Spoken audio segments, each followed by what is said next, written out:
Hello, friends. So glad you're here. I got three stories for you,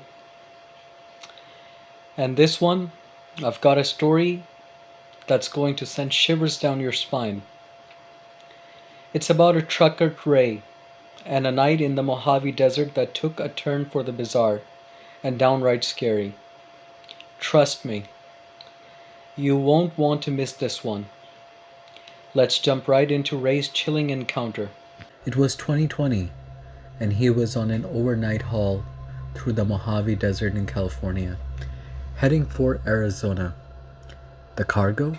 Appliances he vaguely recalled. The real issue? His semi's headlights were pathetically dim. I've been a trucker for close to 20 years, Ray muttered to himself, and I still put off fixing these damn lights. And little did he know, that decision would lead him down a path of sheer terror. Ray debated pulling over to wait for sunrise, but the thought of lost time and lost money kept him pushing forward. About an hour before dawn, he saw something approaching fast, slamming on the brakes. He stopped just inches from a car parked dead center in the road, hazards flashing, the passenger door gaped open. What kind of a person leaves their car like that in the middle of nowhere? Ray was about to find out. Curiosity overriding caution. Ray approached the vehicle, a newer model, red, and completely empty. He checked everywhere, even the trunk, which was locked. Finding the key in the ignition, he unlocked it, but the trunk remained jammed. Inside, three large garbage bags and a rope used to tie the trunk down. What was hidden in those bags? Ray was about to discover a secret someone was desperate to keep. As Ray reached for the bags, a gunshot shattered the silence.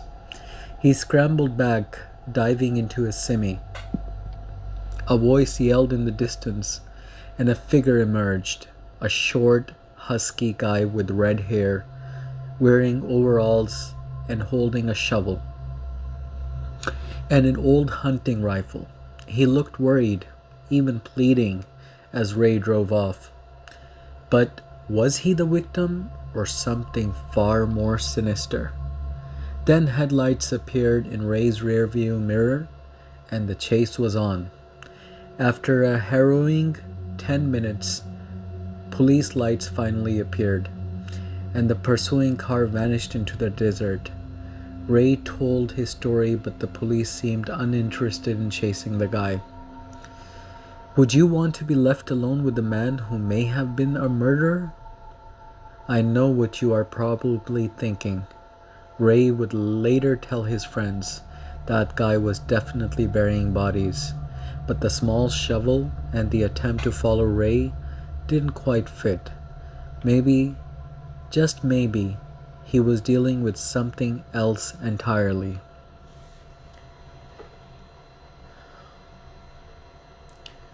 Second story, folks.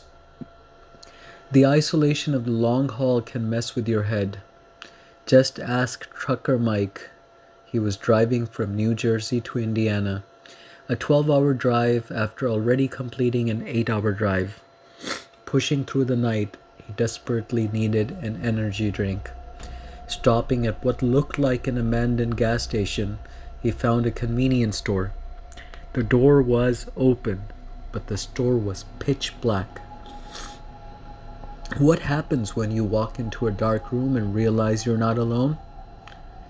Inside, a faint glow led him to a back room with a gutted refrigerator. As he left, he heard a clatter. The door he was sure he had closed was now open.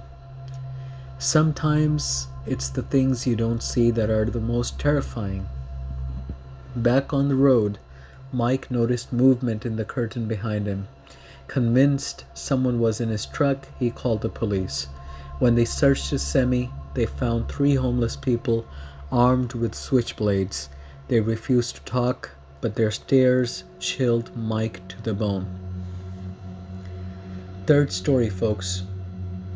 Then there's Adam, a trucker for 15 years, driving through North Dakota. He pushed himself too far, skipping sleep to meet deadlines. He resorted to smelling salts to stay awake. On a desolate stretch of highway, he saw a purple dress lying in the middle of the road, then a pair of shoes, then children's clothing. What kind of a sick game was being played on this lonely highway? He stopped to inspect the clothing and heard a crunch from the woods, then a child's scream. He drove toward the sound, his headlights revealing figures holding a massive speaker. They were trying to lure him into the woods with fake screams. When you hear a child cry for help, what would you do, even if it's a trap? As Adam sped away, someone threw something at his truck, cracking the window. He called the police, but even now he doesn't know what those people were trying to do or what would have happened if he had followed the screams. Those truckers face the unknown in the dead of night.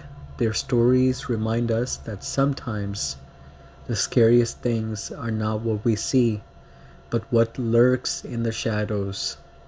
What would you have done in their shoes? Let me know in the comments below. And don't forget to subscribe for more spine-chilling tales from the road. I have put my email address and WhatsApp telephone number in the description. If you need to contact me with stories of your own, as long as they're fact and true, I'll definitely share them on my channel. Thank you.